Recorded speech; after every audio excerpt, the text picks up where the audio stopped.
Upacara Kesadaran Nasional dan Penandatanganan Fakta Integritas Bebas Narkoba Personil Polresta Banda Aceh dimulai. Kepada bendera merah putih. Hormat!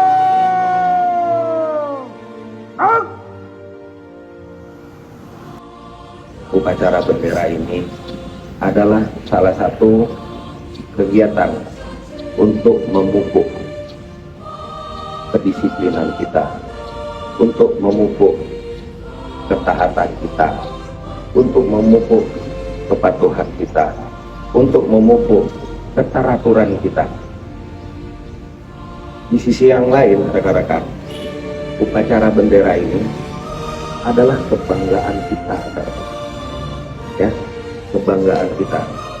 Bagaimana kita merencanakan, mengorganisasikan, dan melaksanakan kegiatan itu dengan rapi dan teratur. Ini kebanggaan kita.